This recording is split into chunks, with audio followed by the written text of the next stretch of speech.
Donc, je suis en train de finir mon mélange de terreau pour mes tomates. Fait que ça finit avec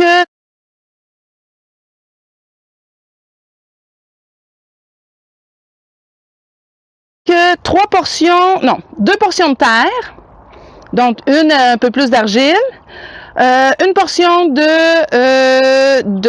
mélange de terreau ou en pot là, de l'industrie, mais un bio, où ce que je vais retrouver de la tourbe de sphaigne, de la perlite, de la vermiculite, une demi-portion de biochar, un peu de farine de crevettes, et puis une portion et demie de compost maison. Le compost maison, il n'y a pas de tourbe dedans, là. Fait qu'on va faire avec ça. Puis ça. OK, fait que mon sol, il est humide. Je l'ai en le mélangeant, je l'ai mouillé. Donc mon sol doit être humide. Donc là, j'ai mes plants de tomates. Fait que voici mes plants de tomates. Mes plants de tomates sont montés en orgueil. Donc, ils ont manqué de lumière directe, même si j'avais une lumière, mais ça a l'air que le spectre lumineux de ma lumière devait pas être correct parce qu'ils ont vraiment bien monté. Fait que ce que j'ai fait, c'est que j'ai enlevé les feuilles du bas. J'ai gardé 3 feuilles. Là, tu vois, j'en ai 4, mais j'ai au moins 10 cm. C'est ça qui va sortir de mon pot. J'ai enlevé mes feuilles hier pour que la cicatrice puisse se faire, donc ne pas avoir d'ouverture fraîche ou de cicatrice fraîche à l'intérieur du sol pour éviter que les maladies rentrent. J'ai arrosé bien comme il faut mes pots aussi tout à l'heure pour que ma motte soit très humide. Le pot que je vais utiliser, je pourrais avoir la grandeur de mes tomates ont besoin quand même pas mal de racines, je pourrais utiliser une chaudière, mais j'ai accès à des pots réutilisés. Donc qui ont été quand même comme désinfectés. Et puis, c'est quand même des assez gros pots, là, l'équivalent d'une chaudière pour un plant de tomates, parce que ça fait quand même beaucoup de racines. Le meilleur des pots, c'est pas du plastique. C'est des pots, c'est ce qu'on appelle les smart pots, c'est des pots qui sont en tissu. Fait que au lieu de... Parce que qu'est-ce qui arrive, c'est que quand mon plant en plastique dans les racines qui sont dans mon pot de plastique, là, celui-là, il est pas si pire, mais quand ma racine, elle arrive sur le bord, elle commence à tourner. Vous avez déjà vu ça, sortir des pots, puis tout est tourné. Fait que cette racine-là, c'est la grosse racine qui tourne. Elle arrive sur le bord du plastique, puis elle fait « Oh, que c'est chaud! Ah, que j'aime pas ça! » Puis là, elle s'en va. Et elle cherche des nutriments. Puis là, ils vont manger par l'intérieur. Donc, elle développe pas la radicelle, la petite racine fine, qui, elle, mange, elle se nourrit. C'est pas la grosse racine qui se nourrit, c'est la petite fine. Donc, c'est ce qu'on recherche. Quand on utilise un smart pot ou un pot en feutre, la racine, elle se rend sur le feutre, il y a de l'humidité, elle aime la texture, elle va s'installer là et elle va développer plein de petites radicelles. Fait que moi, ce que j'ai fait, c'est que j'ai réutilisé des pots. Donc, j'ai utilisé des pots qui étaient perdus, qui s'en allaient à la décharge. Fait que je reprends ça, mon pot, et je mets à l'intérieur, je vais mettre le feutre qui va permettre, je l'espère, c'est un essai. Je vais le savoir cet automne quand je vais enlever la terre et je vais regarder les racines dedans. Mais je vais m'apercevoir, ce que je vais faire, c'est que je vais essayer de vérifier si ma logique est bonne. Donc, ma racine va arriver ses bords et va vouloir s'installer puis il va développer des radicelles au lieu de tourner en rond. Fait que c'est, je l'espère. Donc, j'ai mon pot. Fait que je vais mettre ma terre avec mon terreau à l'intérieur. Ma terre qui est bien humide. J'en mettrai pas trop parce que, comme vous voyez, j'ai besoin de mettre ma racine bien dans le fond. Là, il faut que je fasse bien attention. Ça, c'est des petits bébés bien fragiles. Puis, je vais essayer de suivre la tendance de ma plante en lui donnant la courbe qu'elle a actuellement. Plus que je mets de la tige, si vous regardez la tige du plant de tomate, on dirait qu'il y a plein de petits poils. Tous ces petits poils-là vont devenir des racines. Donc, plus que je mets de la tige dans mon sol, plus qu'elle va développer des racines, plus qu'elle a de racines, plus qu'elle mange. Mon objectif, là j'ai manqué un petit peu mon coup avec mes tomates cette année, mais mon objectif c'est d'avoir un plant de tomates qui est trapu, puis avec un bon tronc pour qu'il se tienne puis qu'il soit solide. Tandis que là, ben, j'ai des troncs plutôt feluettes et fragiles, ce qui est vraiment pas le mieux. Mais je vais essayer de régler la situation avec mes gros pots et en l'enterrant comme il faut.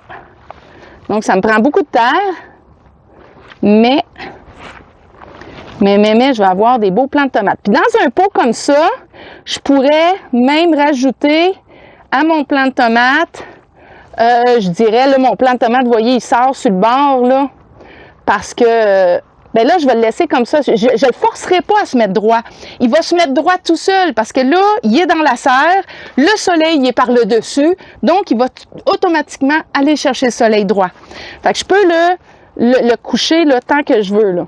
Puis là, dans le restant du pot, je vais pouvoir aller mettre d'autres plantes. Là, actuellement, je pourrais même semer, je sais pas, des bébés laitues, des choses rapides qui n'ont pas une racine profonde, puis que quand mon plant de tomate va prendre toute la place, bien, eux autres, je vais les avoir mangés. Ça, c'est l'utilisation au maximum de l'espace. Ou je pourrais même mettre une fleur, là, ils disent que les marigolds, c'est super bon avec les tomates. Bien sûr que le basilic est super bon avec les tomates aussi. Je pourrais faire ça aussi. Fait que je pèse un petit peu dessus, pas trop. Et puis, là, je vais mettre du paillis. Ce que j'ai comme paillis, j'ai plusieurs paillis que je peux mettre, mais j'ai un genre de compost. J'ai un genre de compost que j'ai ramassé dans le fond d'une grange où il y a eu quand même pas mal d'animaux qui étaient là, mais je considère qu'il y a beaucoup de carbone encore là-dedans. Il y a énormément de carbone, il n'y a pas de mauvaises herbes là-dedans.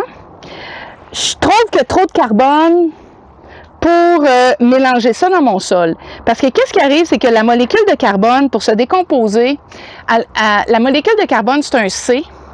Puis le C, il y a 4 bras, OK? Fait qu'il y a 4 bras de chaque barre, là. Ma molécule de carbone est de même, puis là, il y a 4 bras ici, là, qui accrochent. Chacune de ces molécules-là accroche une molécule d'azote. Donc, si je mélange ça dans mon sol, si je mélange une molécule de carbone dans le sol, bien, le carbone va absorber, va prendre l'azote, puis va l'utiliser pour lui pour se décomposer. C'est pour ça qu'on fait, quand on fait un compost, on met azote, carbone, azote, carbone. Hein? Vert, brun. Mais là, je trouve qu'il y a trop de carbone pour être mélangé, mais je vais l'utiliser sur le dessus de mon sol, comme mulch. Et puis, il y a aussi, je vais l'utiliser comme carbone dans mon compost aussi, en mettant plus de verre. Donc, j'ai besoin de mulch. On prend ce qu'on a sous la main.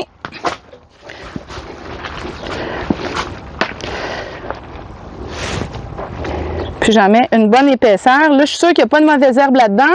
Donc, s'il y a des graines de mauvaises herbes dans la terre que j'ai, parce que là, j'ai rajouté de la terre de mon sol ici, que je vois que ça repousse.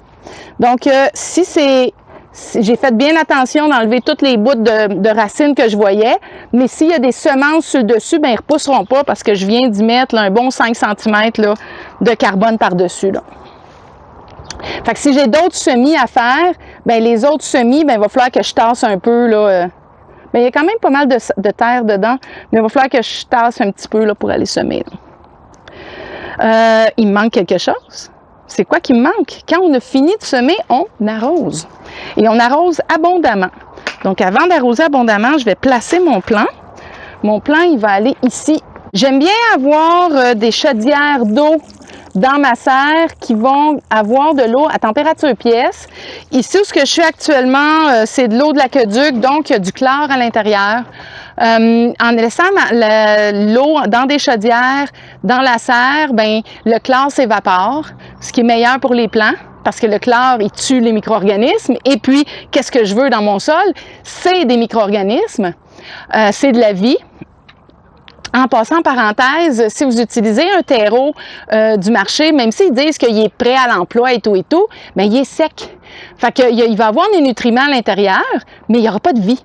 Rajoutez du compost dedans, rajoutez-en un peu, rajoutez de la vie dans votre sol pour que cette vie-là puisse, après ça, que votre plante puisse vivre de manière naturelle en mangeant comme nous on mange, puis on a des micro-organismes dans l'estomac qui décomposent tout. Donc ça prend toujours un peu de vie, un peu de...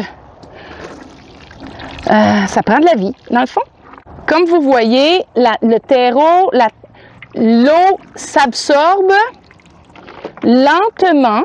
L'eau rentre dans le sol lentement. Elle ne reste pas en surface, mais elle ne rentre pas trop vite. C'est exactement ce que je veux. Donc, je peux remplir, saturer mon pot d'eau. Et puis, l'eau, elle va rester à l'intérieur plus longtemps. Ma plante qui suit ma semence jusqu'à actuellement, je suis encore le nom. Parce que c'est important. Moi, c'est une plante indéterminée. Fait qu'un plant de tomate indéterminé va dire qu'il n'arrête pas de pousser. Il va falloir que je l'accroche sur une corde, comme ça, et puis que je taille les drageons. Si c'est un plant déterminé, je le laisse au sol et je le taille pas. C'est une information très importante parce que si je me mets à tailler un plant déterminé, il me donnera quasiment pas de tomates. Parce que lui, il fait ses fleurs de tomates, il fait ses fruits de tomates sur ses drageons. Donc, si je les enlève, il n'y en aura plus. Donc, c'est important de savoir. Donc, ici, j'ai mon plant de cerise indéterminé. Je garde mon nom là parce que j'ai les deux. Donc, comme ça, je vais savoir comment traiter ce bébé-là. Donc, je vais continuer ma plantation. Je vous souhaite bonne plantation à vous. Ça, c'est mes plants qui vont sur la galerie. On va faire aussi, dans une autre vidéo, vous allez voir la transplantation des plants qui s'en vont directement au sol. Fait que je vous souhaite de cultiver la vie avec un grand sourire.